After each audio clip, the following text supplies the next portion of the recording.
Benvidos ao Telexornal, boas tardes. A paciencia dos veciños de Mos chegou ao límite. Cortaron a estrada nacional para denunciar a inseguridade dunha vía marcada polos accidentes, especialmente polos atropelos. Exixen medidas urxentes para protexer os peóns antes de que haxa unha desgraza. Tamén en Lugo saíron os veciños a queixarse do estado da Estrada Nacional 540 e a que une a cidade da Muralla con Ourense. Agora comezaron as obras de asfaltado, aínda que os traballos ocasionan retencións, van permitir renovar ese firme, o firme dunha das vías principais de comunicación na provincia. Galicia suma 1.554 parados en xullo, pero gaña case 13.000 afiliados. O mercado laboral deixa esta fotografía coas dúas caras da moeda. Aínda que xullo é tradicionalmente bo pro emprego, este ano hai que ter en conta o impacto do proceso de regularización de inmigrantes que fixo subir a poboación activa. Mesma fotografía en España, o paro sobe por primeira vez en xullo dende hai 4 anos, aínda que o emprego marca un novo récord histórico. O PSOE dalle carpetazo ás denuncias contra a alcaldesa da Coruña por presunto acoso laboral. O partido arquivou as denuncias que presentaron dúas exconcelleiras o pasado mes de decembro e non sancionará a Inés Rei. O ministro Fernando Grande Marlasca di que non houbo ningún informe nin aviso do CNI que alertase dunha crise migratoria en Ceuta. O titular de Interior defende a xestión do goberno. Eleva a 75 os mortos e a 72.000 a cifra de inmigrantes irregulares que cruzaron dende Marrocos. 2.000 seguen en Ceuta. No hubo ningún informe, y tendré que utilizar también la palabra, ni aviso, que nada parecido a lo que ha acontecido pudiera pasar. Os mercados tradicionais seguen reinventándose. En Ferrol, a renovada nave da peixería de Ucha combinará os postos de venda de peixe e marisco con espazos de degustación. Hoxe estivemos na apertura dos 10 primeiros postos e o seguinte paso será o gastromercado. Angeliño chegou á concentración do Deportivo en Italia. En breve será oficial a fichaxe o regreso do xogador de Coristanco ao Deportivo, onde militou cando era un cativo en categorías inferiores. Temos unha tarde con chuvias nas provincias de Lugo e da Coruña e con algúns claros no resto. As temperaturas máximas baixan algo. Os termómetros volverán dalos 30 graus en Ourense e arredor dos 25 no litoral.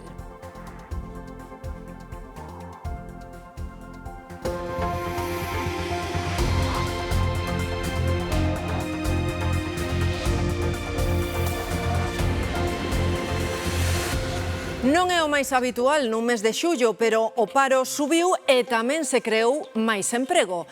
En Galicia hai 1.500 desempregados máis e o número de parados supera os 107.000, aínda que a taxa interanual, a dos últimos 12 meses, baixa medio punto. Galicia pecha o mes de xullo con 107.322 persoas paradas, o que supón a cifra máis baixa de paro de toda a serie histórica. Acumulamos 64 meses de caídas de paro interanuales, o que dá conta dunha evolución sostida no tempo. E segue aumentando a afiliación á Seguridade Social. Creáronse case 13.000 empregos en Galicia o mes pasado. É a terceira comunidade con maior aumento de afiliacións. O mercado laboral tivo este mesmo comportamento en España. Subiu o paro, pero creouse máis emprego. Foi un mes de xullo marcado pola regulación extraordinaria de inmigrantes que aumentaron a poboación activa en idade de traballar. Hai 19.500 parados máis. Os desempregados superan os 2,3 millóns. Aínda así, o paro segue estando máis baixo que hai un ano, case 4 puntos menos.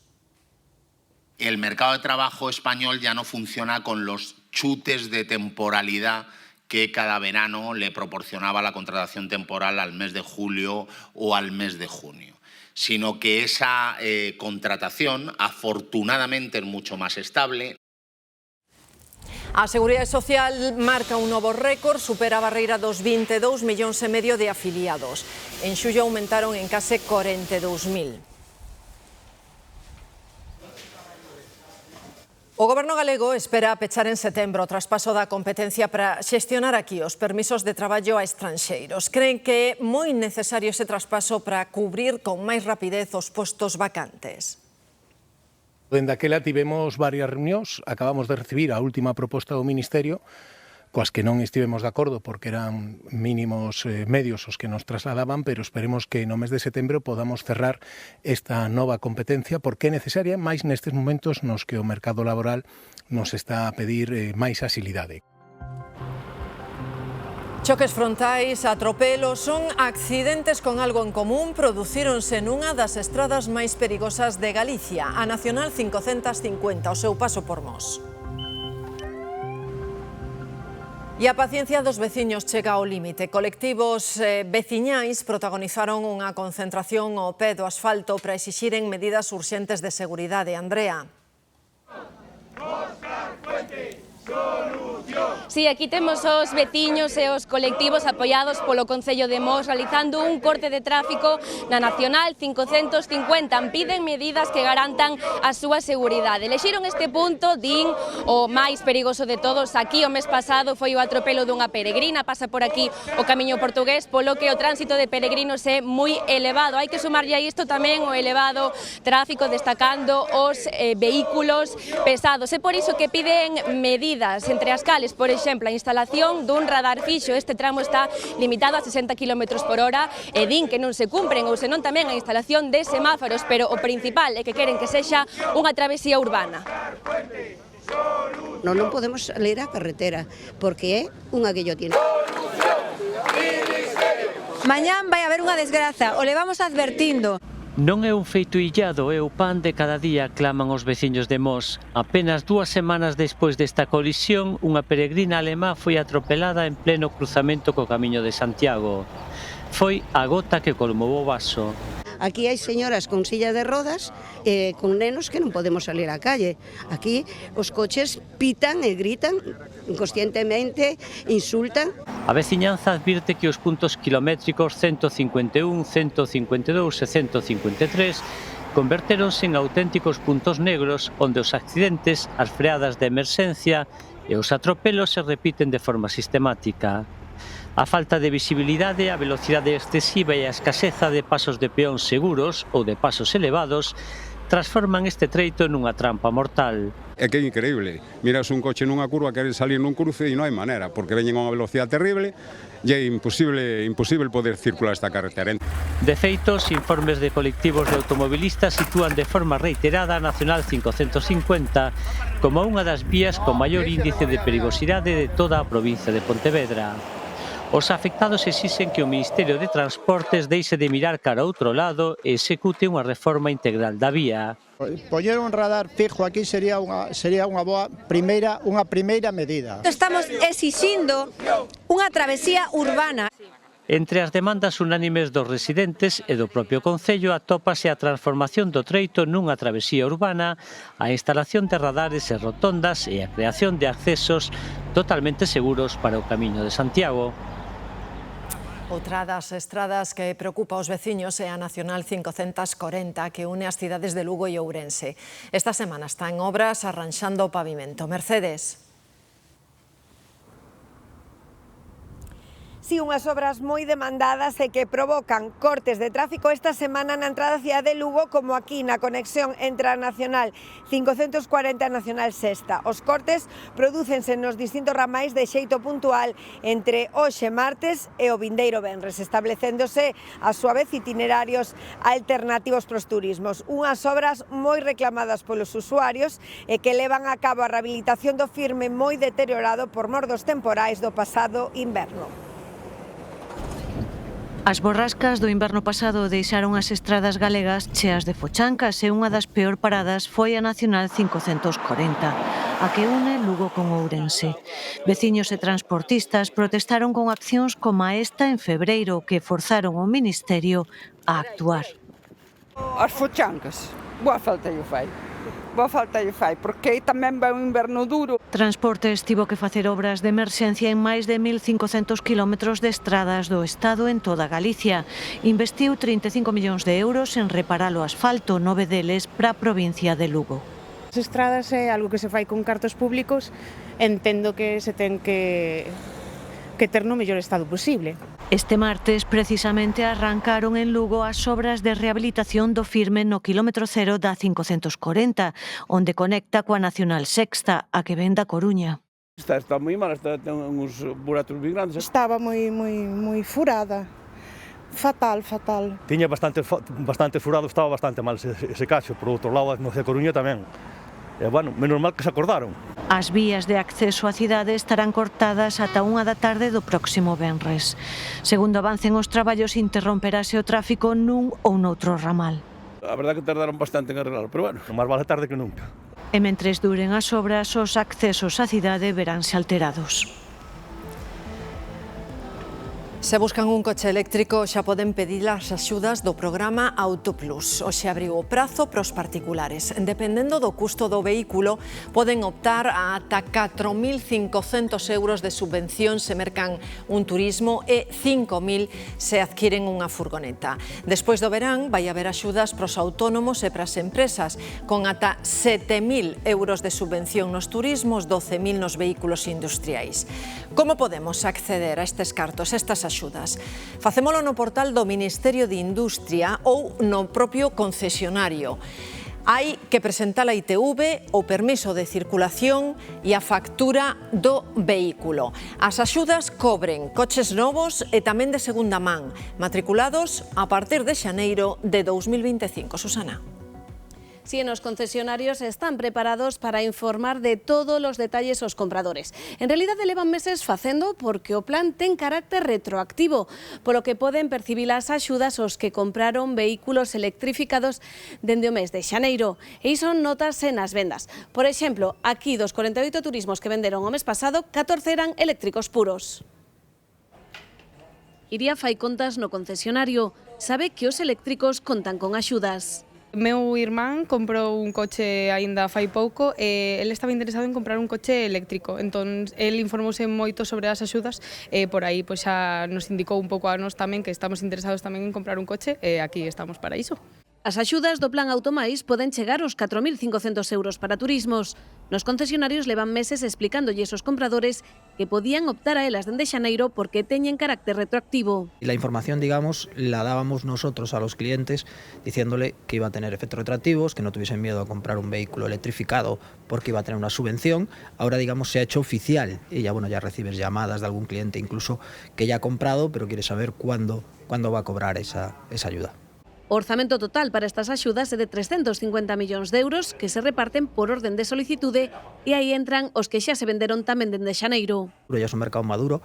El cliente, además, tenemos una ventaja, que es el cliente que ya conoce el eléctrico. El 90% de las veces repite por el eléctrico y una ayuda externa que es el precio del combustible, que se nota muchísimo el repunte cada vez que hay una subida o una amenaza de subida. Coas limitacións nas cidades para os vehículos contaminantes, moitos buscan agora os de etiqueta cero, que poden adherirse a este plan. Pues como están todas las ciudades un poco así con las emisiones bajas y todo eso, pues va a ser mejor coger un híbrido y cuanto más den, mucho mejor. As axudas incrementanse ademais nun 15% se o vehículo se monta e termina nunha fábrica da Unión Europea. Un de cada 4 coches que se venderon en xullo en España é eléctrico puro ou híbrido enchufable. O BNG pide a Xunta que aumente o financiamento para as 3 universidades públicas ata chegar ao 1,5% do Produto Interior Bruto. Fan esta proposta para o Plan Presupostario 2028-2032, que vai comezar a negociarse agora. Debe facerse unha aposta de país pola universidade pública, aumentando o financiamento co obxectivo de acadar o 1,5% do PIB. O que nos permitiría fortalecer o noso sistema universitario, a investigación e ofrecer máis e mellores posibilidades de desenvolvemento económico e social. As obras do novo edificio da Facultade de Farmacia en Santiago entran en nova fase. Xa podemos ver como os edificios collen forma. Laura. Sí, coas tarefas de excavación e cimentación prácticamente rematadas, arranca esa nova fase. A previsión é que ao longo do mes de agosto se incorpore progresivamente a estrutura metálica do aulario e que a finais de mes estea rematada do recinto de prácticas e dos laboratorios. A antiga facultade tivera que ser derrubada, segundo apuntaran fontes da universidade, tras esgotar todas as opcións de descontaminación. As novas instalacións formarán parte do complexo Ciencias da Saúde situado na contorna da Avenida Mestre Mateo. Xa son 4 os casos de varíola do mono na provincia de Pontevedra. Segundo a Dirección Xeral de Saúde Pública, todos os afectados son menores de 30 anos e ningún estaba vacinado. 2 con factores de risco previos tiveron que ser hospitalizados, pero xa recibiron a alta médica. A vía de transmisión identificada son as prácticas sexuais de risco. Esta é a nova fonte que estreou o Concello de Monforte no Parque dos Condes, no centro. Pero divide a veciñanza. A algúns gustalles, parecelles que lle dá categoría a Monforte. A outros o investimento parecelles exagerado. Creen que no lugar en que se atopa faltan zonas verdes. Cristina. O Concello urbanizou toda esta zona, unha superficie duns 3.000 metros cadrados ao pé do río Cabe e construiu esta fonte de 25 metros de diámetro con chorros que cambian, con luces cambiantes tamén durante a noite, un investimento de preto de 700.000 euros que foi moi contestado polos veciños. Tamén cuestionan algúns o feito de que se eliminasen árbores que había antes aquí e que consideran que daban máis fresco para o verán. De todos os xeitos, o que nos observamos durante esta mañá foi moita xente sacando fotos coa fonte, o que consideran unha nova icona da vila e valoran tamén a urbanización desta zona que se converte nun espacio de esparcemento, de lecer para veciños, para os nenos e para os maiores. Encanta, preciosa, sobre todo pola noite. Estos días que facía moito calor, te sentabas aquí e te relajabas, vamos. Prefería unha piscina. Sí, porque mide 25 metros, a piscina municipal de Monforte estuvo pechada máis de un ano inteiro. Desde o Concello non tuveron en consideración en absoluto a composición dos usuarios da piscina. Pero moi bien. Este alcalde está haciendo mucho por Monforte. Vale, muy bien. Cosas más necesarias. No quedó fea, no estropeó el entorno, pero eso, cosas más necesarias. Vale. Vilanova de Arousa avanza na renovación das súas instalacións deportivas con obras no campo de fútbol e no pabillón. Teñen un orzamento de 600.000 euros. A metade foi a cargo do Fondo de Cooperación Local da Xunta, que busca potenciar infraestructuras municipais que consideran claves. Pues la denuncia va acerca del trato vejatorio, intimidatorio, de los gritos, que en aquel momento pronunciaron sobre mi persona tanto la alcaldesa Inés Rey como el portavoz municipal, José Manuel Lajetuñas. Son palabras dunha das dúas exconcelleiras da Coruña que denunciaran no seu día a alcaldesa Inés Rey e a súa man dereita, José Manuel Lajetuñas, por suposto acoso laboral. Agora a Executiva Provincial do Partido Socialista arquiva esa denuncia e desbota impoñer calquera sanción. 6 meses despois da presentación das denuncias por suposto acoso laboral contra a alcaldesa da Coruña e contra o voceiro do Goberno Municipal, o Partido Socialista pasa páxina. A Dirección Provincial arquiva o expediente aberto polo partido tras das denuncias de Eva Martínez Acón e Esther Fontán. As dúas exconcelleiras utilizaron a canle interna do PSOE para sacar a luz supostas vexacións para as que achegaron documentos sonoros e mensaxes de móvil. Unhas probas que a instrutora do expediente lle presentan dúbidas sobre a súa orixe. O PSOE arquiva, polo tanto, as denuncias e resolve non sancionar nin a Inés Rey nin ao seu número 2, José Manuel Lajetuñas. As denuncias presentáranse tras do caso de acoso denunciado contra o presidente da Deputación de Lugo, José Tomé, e a posterior dimisión da secretaria de Igualdade do PSDG, ao que seguiu un manifesto asinado por centos de militantes, entre eles a propia Inés Rey. A chuvia irrompe no verán galego. Estamos a 4 de agosto, orballa en boa parte da comunidade. Por unha vez semella que non nos importa tanto. A situación de boa parte de Galicia en prealerta por seca, con recomendacións de aforrar no consumo de auga, fai que sexa máis necesaria ca nunca. Esa escaseza de chuvia dende o mes de abril levaba a Oficina Técnica da Seca da Xunta ao acordo coa Confederación Hidrográfica para declarar a prealerta por seca nas concas do Miño, o Sil e o Cabe. Noutra xuntanza, co director de Augas de Galicia, se activou tamén unha prealerta por escaseza moderada de auga en 32 concellos aos que aconsellan medidas de aforro de auga tanto no uso público como privado. Alberto. A Confederación Hidrográfica solicítalle aos concellos que eviten baldear as rúas, que reduzan o regadío dos xardís e tamén que paulatinamente vayan eliminando a auga das fontes. O caudal do río de Ourense reduciuse un 25% e o seu nivel un 40% con respecto a outros anos nestas mesmas datas. Por iso a Confederación Hidrográfica do Miño-Sil decretou a alerta por seca nos ríos Miño-Sil e tamén no Arnoi e no Limia, que presentan situacións alarmantes o seu paso por o Concello de Arnoia e tamén por a capitalidade de Xinzo. Non hai alerta polo de agora no río Támega na súa conca, que depende da Confederación Hidrográfica do Douro. 20 anos destas imaxes, un recordo que aínda doe en Cotobade. Ali declarábase un grande incendio forestal que remataba cun balance tráxico.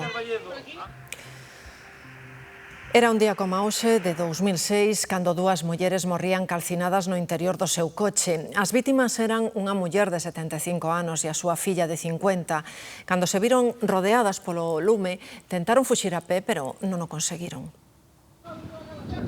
Foi o peor desastre ecolóxico e humano da historia recente da comarca. 7.000 das 9.000 hectáreas de monte que tiña Cotobade arderon durante 9 días seguidos, que converteron o lugar na zona cero dunha vaga de incendios nunca antes vista en Galicia. Nos incendios do 2006, Pontevedra viu arder o 9% de todo o chan forestal da provincia.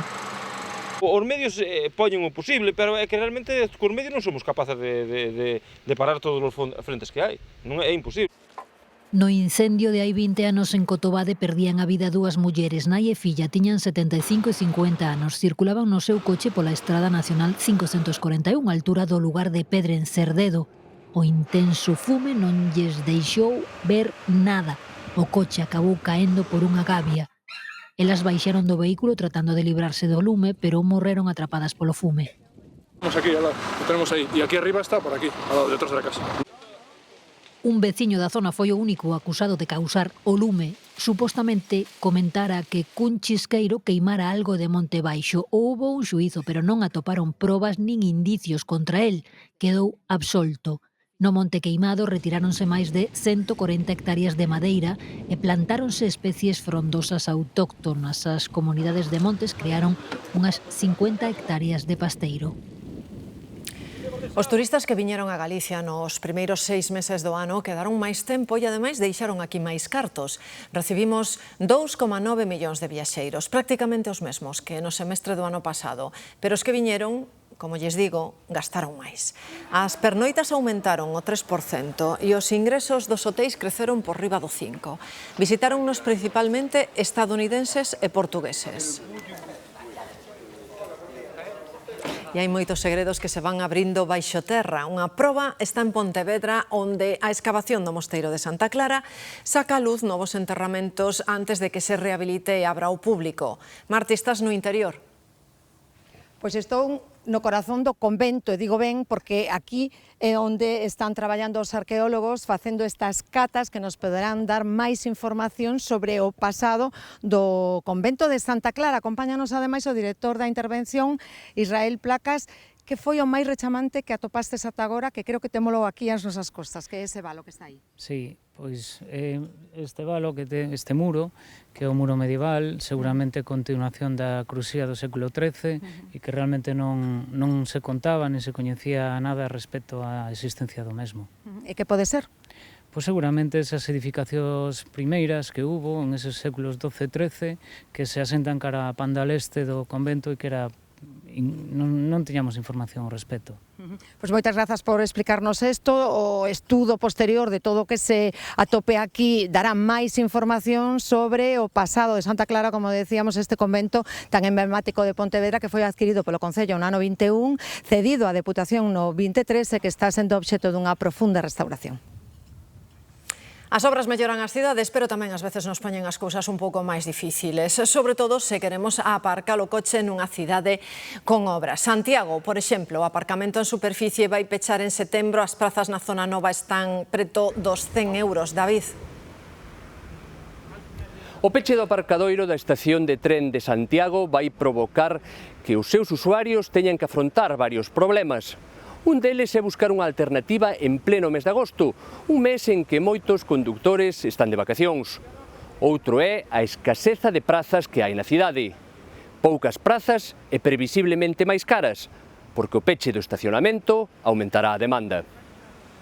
No exterior, a beleza dun pabillón modernista, no interior, o mellor peixe marisco das Rías Altas. Reabriu a peixería de Ucha, no mercado da Magdalena de Ferrol. Na axenda do día, erguerse e ir con calma a mercar o peixe a este emblema do modernismo en Ferrol. O mercado de Rodolfo Ucha reabre, conservando a esencia cunha renovación na cuberta e unha reordenación do espazo que é agora máis accesible, diáfano e ata con bancos para as esperas. Falta un pouco de respaldo, pero bueno, para a xente maior sobre todo, pero sí que está moi ben, está moi cómodo e antes non había, eso é moi importante. Estábamos pendentes ahora de ver a ver si poñían eso de poder freír o pescado e todo eso.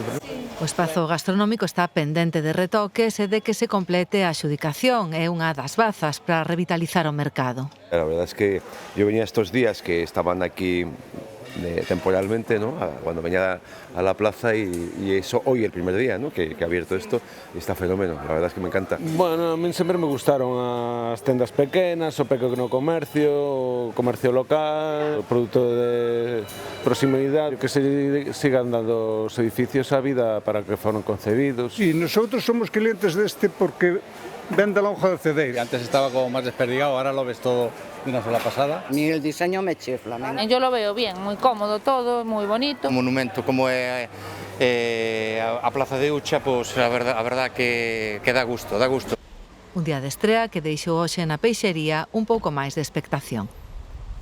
E xa que estamos no mercado, comemos cada vez máis pratos preparados, dino as estatísticas, e ademais comprámolos non só nos restaurantes, tamén nas cadeas de supermercados.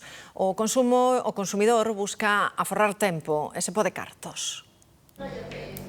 A tendencia semella imparable. Cada vez compramos máis comida preparada, sexa en supermercados ou en locais específicos.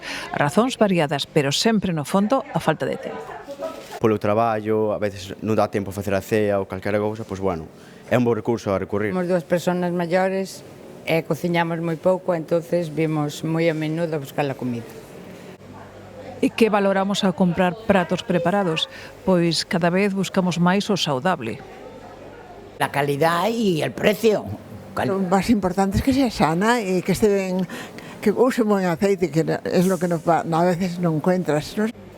E os pratos estrela son os esperados.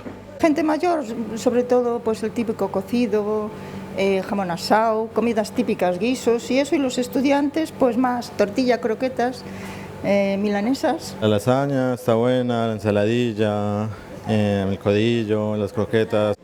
Con algunha variedade agora no verán? No verano, ensaladas, milanesas, croquetas, algo máis que se poida comer en frío, sin ter que cantar.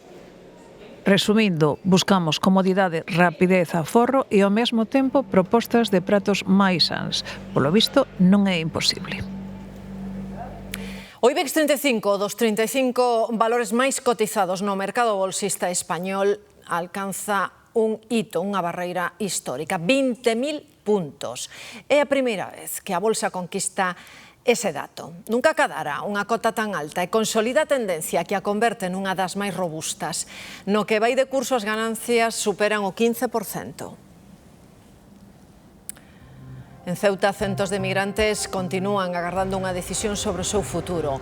Uns 2.000, segundo a Policía Nacional, comezaron a recibir alimentos. A situación na cidade segue sendo complicada. O ministro do Interior, Fernando Grande Marlaska, acaba de dicir que os membros da Unión Europea recoñeceron o traballo de España durante esta crise. Tamén que mostraron a súa solidariedade e deu a cifra de 75 mortos durante a entrada masiva na cidade autónoma.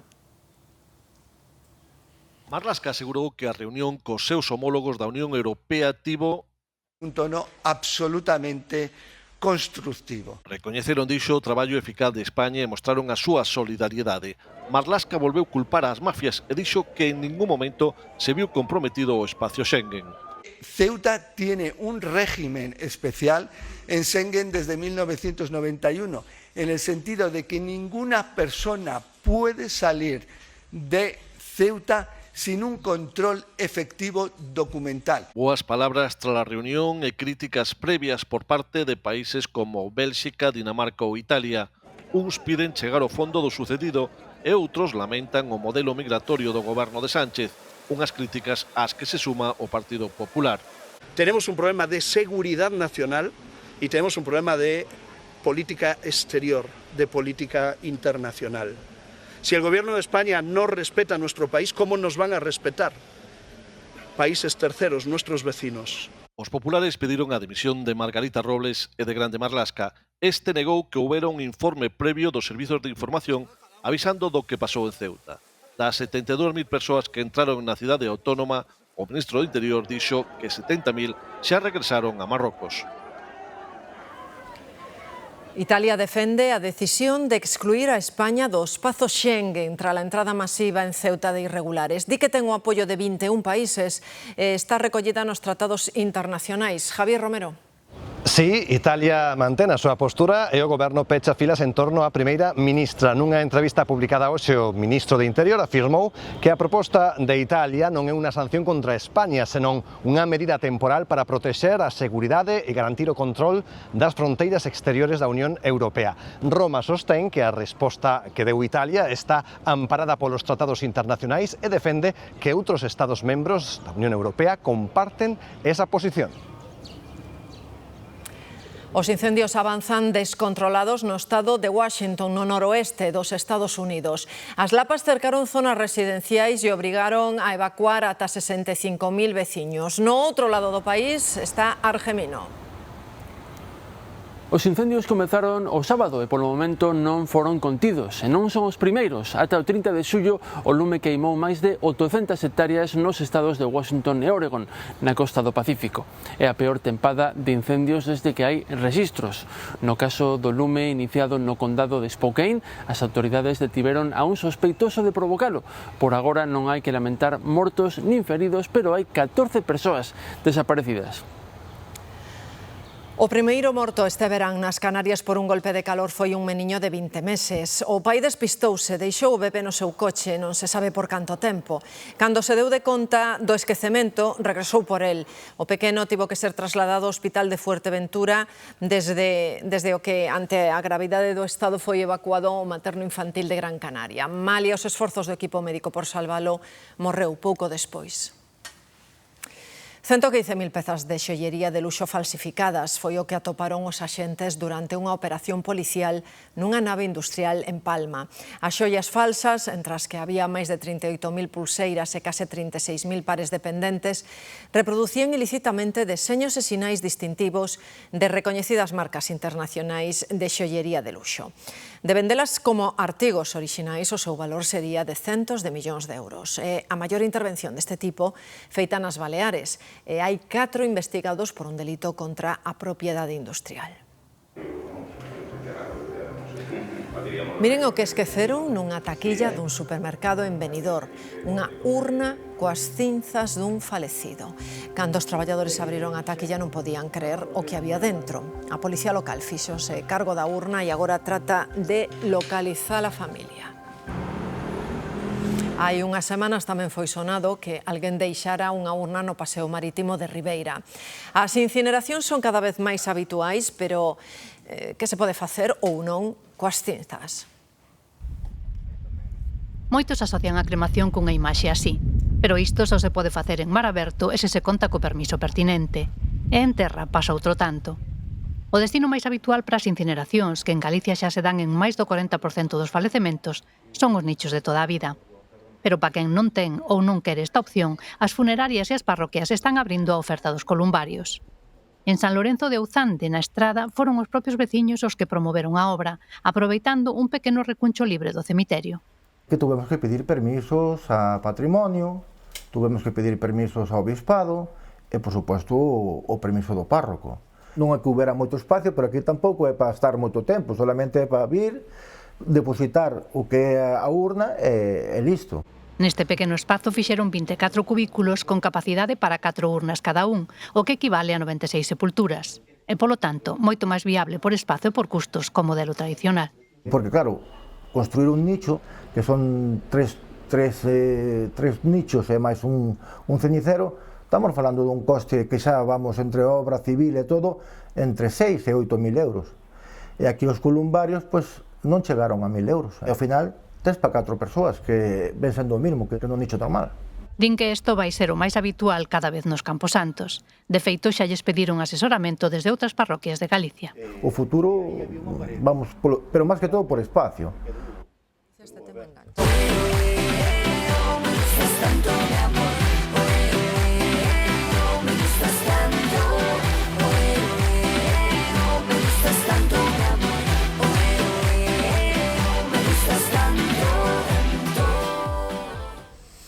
Escoitando a Paulina Rubio, a todos nos ven á mente México, pero a que non sabían que o furacán mexicano tamén pasa por Galicia. O marido da súa nai era de orixe galego e a propia Paulina pasou un dos veráns da súa infancia en Trasanquelos, no concello de Oza-Cesuras. A artista séguese acordando do ben que o pasou e mesmo nalgúnha ocasión dixo que volverá para dar un concerto. De momento que continúan na comunidade serán esas precipitacións que nos van a acompañar pola tarde, pero xa ben localizadas sobre todo na provincia da Coruña e na provincia de Lugo. Iso si, irán alternando xa con momentos de lixeira clarencia. Teremos en xeral bastante nebulosidade en toda a comunidade, unha nube que vai entrando dende o Atlántico neste sentido e permanecerá na comunidade. En canto ás temperaturas máximas descenden con respecto a onte de xeito lixeiro. Falamos máis con detalle en canto rematen os deportes. En días como hoxe en que chove, pero por momentos sae o sol, non é raro ver un arco da vella. O que xa non é tan habitual é ver un coma este, un arco da vella dobre. Un fenómeno que os turistas que había na zona da China non podían deixar de mirar. Con estas imaxes deixámolos, que teñan moi boa tarde, ata mañá.